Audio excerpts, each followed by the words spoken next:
ಪ್ರಕೃತಿ ಅಕ್ಷರಶಃ ಮುನಿಸಿಕೊಂಡಿದೆ. ಒಂದ್ ಕಡೆ ಅಂದ್ರೆ ಈ ಪ್ರಪಂಚವನ್ನ ನೋಡ್ತಾ ಹೋಗೋದಾದ್ರೆ ಒಂದ್ ಕಡೆ ಎಕ್ಸ್ಟ್ರೀಮ್ ಮಳೆ ಆಗ್ತಾ ಇದೆ, ಆದ್ರೆ ಮತ್ತೊಂದ್ ಕಡೆ ಎಕ್ಸ್ಟ್ರೀಮ್ ಹೀಟ್ ಇದೆ. ಅಂದ್ರೆ ಪ್ರಪಂಚದಲ್ಲಿ ಒಂದೇ ರೀತಿ ಅಂದ್ರೆ ಒಂದೇ ಪ್ರಪಂಚದಲ್ಲಿ ಎರಡೆರಡು ರೀತಿ ಈ ರೀತಿ ವಾತಾವರಣಗಳು ಬದಲಾಗ್ತಾ ಇದೆ. ಅಂದ್ರೆ ಒಂದ್ ಕಡೆ ನಾವು ಉತ್ತರ ಅಥವಾ ಈ ಭಾರತ ಅಂತ ನೋಡ್ತಾ ಹೋಗೋದಾದ್ರೆ ಭಾರತದ ಕರಾವಳಿಯಲ್ಲಿ ಮಳೆ ಚುರುಕಾಗಿದೆ. ಇದರಿಂದ ಮಳೆಯಿಂದ ಜನಜೀವನ ಅಸ್ತವ್ಯಸ್ತವಾಗಿದ್ರೆ ಮತ್ತೊಂದ್ ಕಡೆ ಯುರೋಪ್ ಅಂತ ಹೋದ್ರೆ ಯುರೋಪ್ ಅಲ್ಲಿ ಎಕ್ಸ್ಟ್ರೀಮ್ ಹೀಟ್ ಇದೆ.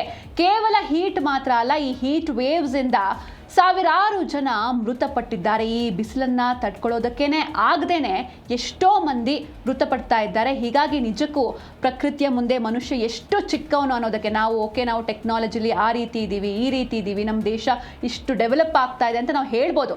ಆದರೆ ಪ್ರಕೃತಿ ಮುನಿಸ್ಕೊಂಡ್ರೆ ಯಾವ ರೀತಿ ಪರಿಣಾಮ ಬೀರುತ್ತೆ ಅನ್ನೋದಕ್ಕೆ ಇದೇ ಸಾಕ್ಷಿ. ಆದರೆ ಈಗ ಮಳೆ ಅಂತ ಬಂದರೆ ಈಗ ನಾನಾಗಲೇ ಹೇಳಿದಾಗೆ ಭಾರತದ ಕರಾವಳಿಯಲ್ಲಿ ಒಳ್ಳೆ ಮಳೆ ಆಗ್ತಾ ಇದೆ. ಅದರಲ್ಲೂ ಕರ್ನಾಟಕದ ಕರಾವಳಿಯಲ್ಲಿ ಮುಂಗಾರು ಚುರುಕಾಗಿದ್ದು ಹೊನ್ನಾವರದಲ್ಲಿ ದಾಖಲೆಯ ಮಳೆಯಾಗಿದೆ. ಇದರ ಜೊತೆಗೆ ಮುಂಬೈ ಹಾಗೆ ಅಸ್ಸಾಂನಲ್ಲಿ ಪ್ರವಾಹದ ಭೀತಿ ಕೂಡ ಎದುರಾಗಿದೆ. ಆದರೆ ಮತ್ತೊಂದು ಮೂಲೆಯಲ್ಲಿ ಯುರೋಪ್ನಲ್ಲಿ ಒಂದೇ ವಾರದಲ್ಲಿ 1300ಕ್ಕೂ ಹೆಚ್ಚು ಮಂದಿ ಬಲಿಯಾಗಿದ್ದಾರೆ. ಹಾಗಾದರೆ ಈ ಪ್ರಕೃತಿಯ ಎರಡು ಫೇಸ್ಗಳನ್ನು ನೋಡ್ತಾ ಹೋಗೋಣ ಇವತ್ತಿನ ಜಿ ಕನ್ನಡ ನ್ಯೂಸ್ DNA 3ನೇ ಸ್ಟೋರಿಯಲ್ಲಿ. ಮೊದಲನೇದಾಗಿ ನಮ್ಮ ರಾಜ್ಯದ ಬಗ್ಗೆ ಮಾತಾಡ್ತಾ ಹೋಗೋಣ. ನಮ್ಮ ರಾಜ್ಯದ ಕರಾವಳಿಯಲ್ಲಿ ವರುಣನ ಅಬ್ಬರ ಜೋರಾಗಿದೆ. ಕರ್ನಾಟಕದ ಕರಾವಳಿ ಮತ್ತು ಮಲೆನಾಡು ಭಾಗದಲ್ಲಿ ಮುಂಗಾರು ಮಳೆ ಅಕ್ಷರಶಃ ಅಬ್ಬರಿಸ್ತಾ ಇದ್ದು ಉತ್ತರ ಕನ್ನಡ ಜಿಲ್ಲೆಯ ಹೊನ್ನಾವರ ತಾಲೂಕಿನ ಸಾಲಕೋಡದಲ್ಲಿ ಬರೋಬ್ಬರಿ 160.5 ಮಿಲಿಮೀಟರ್ ದಾಖಲೆ ಮಳೆಯಾಗುವ ಮೂಲಕ ವರುಣನ ಆರ್ಭಟಕ್ಕೆ ಸಾಕ್ಷಿಯಾಗಿದೆ. ಇನ್ನು ದಕ್ಷಿಣ ಕನ್ನಡ ಹಾಗೂ ಉಡುಪಿ ಜಿಲ್ಲೆಗಳಲ್ಲೂ ಭಾರಿ ಮಳೆಯಾಗ್ತಾ ಇದೆ. ಹವಾಮಾನ ಇಲಾಖೆ ಜುಲೈ 5ರವರೆಗೆ ಈ ಎರಡೂ ಜಿಲ್ಲೆಗಳಿಗೆ ಆರೆಂಜ್ ಅಲರ್ಟ್ ಘೋಷಣೆ ಮಾಡಿದೆ. ಹಾಗೆ ಅತ್ತ ಮಲೆನಾಡಿನ ಸೌಂದರ್ಯದ ಗಣಿ ಆಗುಂಬೆಯಲ್ಲೂ ಕೂಡ 47.2 ಮಿಲಿಮೀಟರ್ ಮಳೆಯಾಗಿದೆ. ಹಾಗೆ ಆ ಭಾಗದಲ್ಲಿ ಹಸಿರು ಕೂಡ ಹೆಚ್ಚಾಗಿದೆ. ಮುಂದಿನ ಕೆಲವು ದಿನಗಳ ಕಾಲ ಮಲೆನಾಡು ಮತ್ತು ಕರಾವಳಿಯ 7 ಜಿಲ್ಲೆಗಳಲ್ಲಿ ಭಾರಿ ಮಳೆಯಾಗುವಂತಹ ಮುನ್ಸೂಚನೆ ಇದೆ. ಅದು ಶಿವಮೊಗ್ಗ ಆಗಿರ್ಬೋದು, ಚಿಕ್ಕಮಗಳೂರು ಹಾಗೆ ಕೊಡಗು ಜಿಲ್ಲೆಗಳಲ್ಲಿ ಯೆಲ್ಲೋ ಅಲರ್ಟ್ ಘೋಷಣೆಯಾಗಿದೆ. ಸಮುದ್ರ ತೀವ್ರವಾಗಿ ರೊಚ್ಚಿಗೆದ್ದಿರೋದ್ರಿಂದ ಸಮುದ್ರಕ್ಕೆ ಇಳಿಯದಂತೆ ಮೀನುಗಾರರಿಗೆ ಹವಾಮಾನ ಇಲಾಖೆ ಒಂದು ರೀತಿ ಕಟ್ಟುನಿಟ್ಟಿನ ಎಚ್ಚರಿಕೆಯನ್ನು ನೀಡಿದೆ. ಅಂದರೆ ಗಾಳಿಯ ವೇಗ ಕೂಡ ಹೆಚ್ಚಾಗುತ್ತೆ. ಹೀಗಾಗಿ ಸೇಫ್ಟಿ ಪರ್ಪಸ್ ಮೀನುಗಾರರು ಸಮುದ್ರಕ್ಕೆ ಇಳಿಬಾರ್ದು ಎನ್ನುವಂಥ ಮಾಹಿತಿ ಕೂಡ ಸಿಗ್ತಾ ಇದೆ. ಅಂದರೆ ಇಲ್ಲಿವರೆಗೂ ಮಳೆಯ ಆರ್ಭಟ ಇರಲಿಲ್ಲ. ಸದ್ಯಕ್ಕಂತೂ ಒಂದು ರೀತಿ ರಿಲೀಫ್ ಅಂತ ಹೇಳ್ಬೋದು. ಏಕೆಂದರೆ ಮಳೆ ನಮ್ಮ ರಾಜ್ಯದ ಕರಾವಳಿ ಹಾಗೆ ಮಲೆನಾಡು ಭಾಗಕ್ಕೆ ಎಂಟ್ರಿಯನ್ನು ಕೊಟ್ಟಿದೆ. ಹೀಗಾಗಿ ರಾಜ್ಯದಲ್ಲಿ ಅನ್ನದಾತರು ಒಂದು ರೀತಿ ರಿಲೀಫ್ ಆಗಿದ್ದಾರೆ. ಇನ್ನು ಉತ್ತರ ಕರ್ನಾಟಕದ ಕಡೆ ಇನ್ನೂ ಕೂಡ ಮಳೆಯಾಗಿಲ್ಲ. ನಿಧಾನವಾಗಿ ಅಲ್ಲಿಯೂ ಕೂಡ ಮಳೆಯಾಗಲಿ ಅನ್ನೋದು ನಮ್ಮ ಆಶಯ. ಯಾಕಂದರೆ ನಾವು ನಮ್ಮ ಜಿ ಕನ್ನಡ ನ್ಯೂಸ್ನಲ್ಲೇ ವರದಿಯನ್ನು ದಿನವೂ ಕೂಡ ಬಿತ್ತರಿಸ್ತಾ ಇದ್ದೀವಿ. ಯಾವ ರೀತಿ ಅನ್ನದಾತರು ಕಂಗಾಲಾಗಿದ್ದಾರೆ. ಬೀಜವನ್ನು ಬಿತ್ತನೆ ಮಾಡಿ ತದನಂತರದಲ್ಲಿ ಮಳೆ ಇಲ್ಲ. ಹೀಗಾಗಿ ಆ ಮೊಳಕೆ ಒಡೆದು ಸಸಿಗಳು ಮೇಲ್ಗಡೆ ಬರೋ ಬದಲು ಭೂಮಿ ಒಳಗೇನೆ ಉಸಿರುಗಟ್ಟಿ ಸತ್ತು ಹೋಗ್ತಾ ಇದ್ದಾವೆ ಆ ಬೀಜಗಳು. ಹೀಗಾಗಿ ಮಳೆಗಾಗಿ ಅನ್ನದಾತ ಆಕಾಶದ ಕಡೆ ಮುಖ ಮಾಡಿ ಕುಳಿತಿರುವಂತಹ ದೃಶ್ಯ ಎಲ್ಲ ಕಡೆ ನಿಜಕ್ಕೂ ಮನ ಕಲುಕುವಂತಿದೆ. ಇನ್ನಾದರೂ ವರುಣ ದೇವ ಕೃಪೆ ತೋರಬೇಕು. ಆಲ್ರೆಡಿ ನಮ್ಮ ರಾಜ್ಯದ ಕರಾವಳಿ ಭಾಗ ದಕ್ಷಿಣ ಕನ್ನಡ ಆಗಿರ್ಬೋದು, ಉಡುಪಿ ಆಗಿರ್ಬೋದು, ಹಾಗೆ ಶಿರಸಿ, ಹೊನ್ನಾವರ ಆ ಕಡೆ ಎಲ್ಲ ಮಳೆ ಆಗ್ತಾ ಇದೆ. ಹಾಗೆ ಮಲೆನಾಡು ಭಾಗದಲ್ಲೂ ಮಳೆ ಆಗ್ತಾ ಇದೆ. ದಾಖಲೆಯ ಮಳೆ ಆಗಿರೋದು ಉತ್ತರ ಕನ್ನಡ ಜಿಲ್ಲೆಯ ಹೊನ್ನಾವರ ತಾಲೂಕಿನ ಸಾಲಕೋಡದಲ್ಲಿ ಬರೋಬ್ಬರಿ 160.5 ಮಿಲಿಮೀಟರ್ ಭಾರಿ ಮಳೆಯಾಗಿದೆ. ಹಾಗೆ ದಕ್ಷಿಣ ಕನ್ನಡ ಆಗಿರ್ಬೋದು, ಉಡುಪಿ ಜಿಲ್ಲೆಗಳಲ್ಲಿ ಹವಾಮಾನ ಇಲಾಖೆ ಜುಲೈ 5ರವರೆಗೆ ಆರೆಂಜ್ ಅಲರ್ಟ್ ಘೋಷಣೆ ಮಾಡಿದೆ. ಹಾಗೆ ಮಲೆನಾಡಲ್ಲೂ ಕೂಡ ಇನ್ನು ಯೆಲ್ಲೋ ಅಲರ್ಟ್ ಘೋಷಣೆ ಮಾಡಲಾಗಿದೆ. ಅಲ್ಲೂ ಕೂಡ ಮಳೆಯ ಮುನ್ಸೂಚನೆ ಸಿಕ್ಕಿದೆ. ಇದರ ಜೊತೆಗೆ ಇದಿಷ್ಟು ನಮ್ಮ ರಾಜ್ಯದಾದರೆ, ಕರ್ನಾಟಕದ ಸದ್ಯದ ಹವಾಮಾನ ಇಲಾಖೆಯ ವರದಿ ಆದರೆ, ಇನ್ನು ಮುಂಬೈ ಅಂತ ಹೋದರೆ ಮುಂಬೈನಲ್ಲೂ ಕೂಡ ಅಥವಾ ಮುಂಬೈ ಆಗಿರ್ಬೋದು, ಅರುಣಾಚಲ ಪ್ರದೇಶದಲ್ಲಾಗಿರ್ಬೋದು ಅಲ್ಲೂ ಕೂಡ ಭೀಕರ ಮಳೆ ಆಗ್ತಾ ಇದೆ. ಎಲ್ಲ ಕಡೆ ಪ್ರವಾಹದ ಪರಿಸ್ಥಿತಿ ನಿರ್ಮಾಣವಾಗಿದೆ.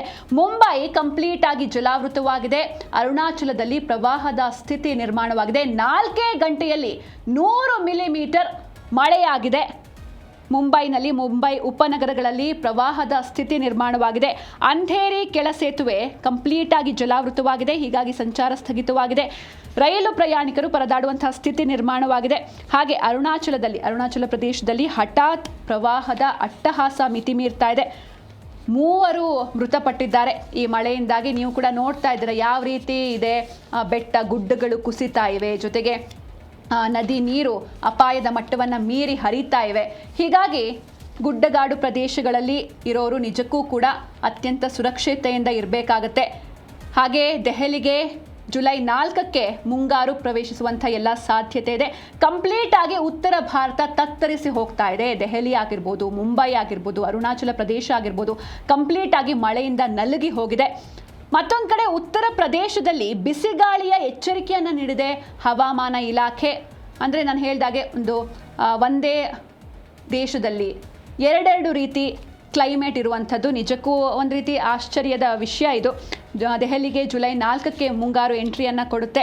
ಹಾಗೆ ನಾನು ಮುಂಬೈ ಬಗ್ಗೆ ಮಾತಾಡ್ತಾ ಇದ್ದೆ. ಮುಂಬೈನಲ್ಲಿ ಭಾನುವಾರ ರಾತ್ರಿ ಕೇವಲ 4 ಗಂಟೆಗಳಲ್ಲಿ, ಅಂದರೆ ನಿನ್ನೆ ರಾತ್ರಿ ಕೇವಲ 4 ಗಂಟೆಯಲ್ಲಿ 100 ಮಿಲಿಮೀಟರ್ಗಿಂತಲೂ ಹೆಚ್ಚು ಮಳೆಯಾಗಿದೆ. ಹೀಗಾಗಿ ಮುಲುಂಡ್ ಮತ್ತು ವರ್ಸೋವಾ ಸೇರಿದಂತೆ ಮುಂಬೈಯ ಉಪನಗರಗಳು ಸಂಪೂರ್ಣವಾಗಿ ಜಲಾವೃತಗೊಂಡಿದೆ. ನೀವು ನೋಡ್ತಾ ಇದ್ದೀರ ದೃಶ್ಯದಲ್ಲಿ ಎಲ್ಲ ಕಡೆ ಕಂಪ್ಲೀಟ್ ನೀರಿದೆ. ಹೀಗಾಗಿ ಅಲ್ಲಿರುವಂಥ ಜನರು ಕೂಡ ಒದ್ದಾಡ್ತಾ ಇದ್ದಾರೆ. ಈ ತಗ್ಗು ಪ್ರದೇಶದಲ್ಲಿ ಮನೆಗಳಿದ್ರೆ ಮನೆಗಳ ಒಳಗಡೆ ನೀರು ನುಗ್ಗುತ್ತೆ. ಇದರ ಜೊತೆಗೆ ಕೇವಲ ನೀರು ಮಾತ್ರ ಅಲ್ಲ, ಅಲ್ಲಿರುವಂಥ ಈ ಕ್ರಿಮಿ ಕೀಟಗಳು ಕೂಡ ಮನೆಯ ಒಳಗಡೆ ನುಗ್ಗುತ್ತೆ. ಇಡೀ ರಾತ್ರಿ ಪೂರ್ತಿ ಪಾಪ ಮನೆಯವರಿಗೆ ಬಂದಿರುವಂತಹ ನೀರನ್ನು ಹೊರಗಡೆ ತೆಗೆದು ಹಾಕೋದೇ ಒಂದು ದೊಡ್ಡ ಹರಸಾಹಸ ಆಗೋಗುತ್ತೆ. ಹಾಗೆ ಅಂಧೇರಿ ಕೆಳ ಸೇತುವೆಯನ್ನು ಕೂಡ ಕಂಪ್ಲೀಟ್ ಆಗಿ ಜಲಾವೃತವಾಗಿದೆ. ರಸ್ತೆ ಸಂಚಾರ ಸ್ಥಗಿತವಾಗಿದೆ. ರೈಲು ಪ್ರಯಾಣಿಕರು ತೀವ್ರ ಪರದಾಡುವಂತಹ ಸ್ಥಿತಿ ಕೂಡ ನಿರ್ಮಾಣವಾಗಿದೆ. ಹಾಗೆ ಈಶಾನ್ಯ ಭಾರತದ ಅರುಣಾಚಲ ಪ್ರದೇಶದಲ್ಲಿ ಹಠಾತ್ ಅಂತ ಪ್ರವಾಹ ಸೃಷ್ಟಿಯಾಗಿತ್ತು. ಹೀಗಾಗಿ 3 ಇಲ್ಲಿವರೆಗೂ ಮೃತಪಟ್ಟಿದ್ದಾರೆ. ಹಾಗೆ ಇದಿಷ್ಟು ನಾವು ಮುಂಬೈ ಬಗ್ಗೆ ಮಾತಾಡಿದ್ವಿ, ಅರುಣಾಚಲ ಪ್ರದೇಶದ ಬಗ್ಗೆ ಮಾತಾಡಿದ್ವಿ, ಉತ್ತರ ಪ್ರದೇಶನೂ ನೋಡ್ಕೊಂಡು ಬಂದ್ವಿ. ಈಗ ಅಸ್ಸಾಂನಲ್ಲಿ ಯಾವ ರೀತಿ ಇದೆ ಮಳೆಯ ಆರ್ಭಟ ಅಂತ ನೋಡ್ತಾ ಹೋಗೋಣ. ಅಸ್ಸಾಂನಲ್ಲಿ ಪ್ರಳಯ ಸದೃಶ ಮಳೆ ಶುರುವಾಗಿದೆ. ಅಸ್ಸಾಂನ ಧೇಮಾಜಿಯಲ್ಲಿ ಪ್ರವಾಹದ ಸ್ಥಿತಿ ನಿರ್ಮಾಣವಾಗಿದೆ. ರೈಲ್ವೆ ಸೇತುವೆಯ ಪಿಲ್ಲರ್ ಅಸ್ಥಿರವಾಗಿದೆ. ಅಸ್ಸಾಂನ ಧೇಮಾಜಿಯಲ್ಲಿ ಸದ್ಯ ಇರುವಂಥ ಪ್ರವಾಹದ ಪರಿಸ್ಥಿತಿ. ಹಾಗೆ ಅರ್ಚಿಪತರ್ ಸಿಮೆಂಟ್ ಚಾಪರಿ ನಡುವೆ ರೈಲು ಸಂಚಾರ ಅನಿರ್ದಿಷ್ಟಾವಧಿಗೆ ಸ್ಥಗಿತವಾಗಿದೆ. ಅಂದರೆ ಯಾವಾಗ ಮತ್ತೆ ರೀಸ್ಟಾರ್ಟ್ ಆಗುತ್ತೆ ಅಂತಲೂ ಕೂಡ ಗೊತ್ತಿಲ್ಲ. 69 ಹಳ್ಳಿಗಳ 16,000 ಜನರ ಬದುಕು ಅಸ್ತವ್ಯಸ್ತವಾಗಿದೆ. ಹೀಗಾಗಿ ಸಿಎಂ ಹಿಮಂತ ಬಿಸ್ವಾ ಶರ್ಮಾ ಆತಂಕಗೊಂಡಿದ್ದಾರೆ. ಸಂತ್ರಸ್ತರಿಗೆ ನೆರವಾಗೋದಕ್ಕೆ ಜಿಲ್ಲೆಯಲ್ಲೇ ಮೊಕ್ಕಾಂ ಹೂಡಿದ್ದಾರೆ 2 ಸಚಿವರು. ಯಾಕಂದರೆ ಯಾವಾಗ ಏನಾಗುತ್ತೆ ನಿಜಕ್ಕೂ ಕೂಡ ಗೊತ್ತಿಲ್ಲ. ಪ್ರಕೃತಿಯ ಮುಂದೆ ನಾವೆಲ್ಲರೂ ತುಂಬಾ ಸಣ್ಣವರು. ಹೀಗಾಗಿ ಸಚಿವರು ಕೂಡ ಅಲ್ಲೇ ಇದ್ದಾರೆ. ಬ್ರಹ್ಮಪುತ್ರ ನದಿಯ ಆರ್ಭಟಕ್ಕೆ ಮನೆ ಮಠವನ್ನು ಕಳೆದುಕೊಂಡಿದ್ದಾರೆ ಸಾವಿರಾರು ಕುಟುಂಬಸ್ಥರು. ಹೀಗಾಗಿ ಅಲ್ಲಿರುವಂಥ ಪರಿಸ್ಥಿತಿ ನಿಜಕ್ಕೂ ಹೇಳುತ್ತಿರೋದು ಇಲ್ಲಿವರೆಗೂ ಮಳೆಯಾಗಿಲ್ಲ ಅಬ್ಬಾ ಏನು ಬಿಸಿಲು ಅಂತ ಓಡಾಡ್ತಾ ಇದ್ರು ಜನ. ಆದರೆ ಮಳೆ ಒಮ್ಮೆಲೆ ಎಂಟ್ರಿ ಕೊಟ್ಟು ಒಂದಷ್ಟು ಅವಘಡಗಳನ್ನು ಸೃಷ್ಟಿ ಮಾಡ್ತಾ ಇದೆ. ಎಲ್ಲ ಕಡೆ ಅವಾಂತರಗಳು ಸೃಷ್ಟಿ ಆಗ್ತಾ ಇದೆ. ಅಸ್ಸಾಂನ ಧೇಮಾಜಿಯಲ್ಲಿ ಪ್ರವಾಹದ ಪರಿಸ್ಥಿತಿ, ಹಾಗೆ ರೈಲು ಸಂಚಾರ ಕೂಡ ಸ್ಟಾಪ್ ಆಗಿದೆ ಟೆಂಪ್ರರಿಯಾಗಿ. 69 ಹಳ್ಳಿಗಳ 16,000 ಜನರ ಬದುಕು ಕೂಡ ಅಸ್ತವ್ಯಸ್ತವಾಗಿದೆ. ಹೀಗಾಗಿ ಅಲ್ಲಿ ಒಂದು ಹೆಲ್ಪ್ ಸೆಂಟರ್ ಕೂಡ ಓಪನ್ ಮಾಡಲಾಗಿದೆ. ಹಾಗೆ ಏನೂ ಕೂಡ ಅಪಾಯ ಆಗಬಾರ್ದು ಎನ್ನುವಂಥ ನಿಟ್ಟಿನಲ್ಲಿ 2 ಸಚಿವರು ಅಲ್ಲೇ ಇದ್ದಾರೆ. ನದಿಗಳ ಆರ್ಭಟಕ್ಕೆ ಸಾವಿರಾರು ಕುಟುಂಬಗಳು ಮನೆ ಹಾಗೂ ಮಠವನ್ನು ಕಳೆದುಕೊಂಡು ಆತಂಕದಲ್ಲಿ ದಿನವನ್ನು ಕಳೀತಾ ಇದ್ದಾರೆ. ಅಂದರೆ ಪುಟ್ಟ ಮಕ್ಕಳಿರ್ತಾರೆ, ವಯಸ್ಸಾದವರು ಇರ್ತಾರೆ, ಗರ್ಭಿಣಿಯರಿರ್ತಾರೆ, ಬಾಣಂತಿಯರಿರ್ತಾರೆ. ನಿಜಕ್ಕೂ ಅವರೆಲ್ಲರ ಬದುಕು ಅಥವಾ ಅವರ ಪಾಡು ಇಮ್ಯಾಜಿನ್ ಕೂಡ ಮಾಡೋದಕ್ಕೆ ಸಾಧ್ಯ ಇಲ್ಲ. ಸುತ್ತಲೂ ಮಳೆ ಅಥವಾ ಸುತ್ತಲೂ ನೀರು, ಬದುಕೋದಾದರೂ ಹೇಗೆ ಎನ್ನುವಂಥ ಸ್ಥಿತಿ ನಿರ್ಮಾಣವಾಗಿದೆ. ಅಂದರೆ ಪ್ರಕೃತಿಯಲ್ಲಿ ಏನೇ ಹೆಚ್ಚಾದರೂ ಕೂಡ ಮಾನವನಿಗೆ ತಡ್ಕೊಳ್ಳೋದಕ್ಕೆ ಸಾಧ್ಯನೇ ಇಲ್ಲ. ಆದರೆ ಇದಿಷ್ಟು ಭಾರತದ ಪರಿಸ್ಥಿತಿ. ಭಾರತದಲ್ಲಿ ಈಗ ಉತ್ತರ ಭಾರತದ ಕಡೆ ನೋಡಿದ್ರೆ ಕಂಪ್ಲೀಟಾಗಿ ಎಲ್ಲ ಕಡೆ ನೀರಿದೆ, ಎಲ್ಲ ಕಡೆ ಪ್ರವಾಹದ ಸ್ಥಿತಿ. ಆದರೆ ನಾವು ಯುರೋಪ್ ಅಂಥ ರಾಷ್ಟ್ರಕ್ಕೆ ಹೋದರೆ ಅಲ್ಲಿ ಯುರೋಪ್ನಲ್ಲಿ ಕಂಪ್ಲೀಟ್ಲಿ ಚೇಂಜ್ ಆಗಿದೆ ಅಲ್ಲಿರುವಂಥ ಪರಿಸ್ಥಿತಿ.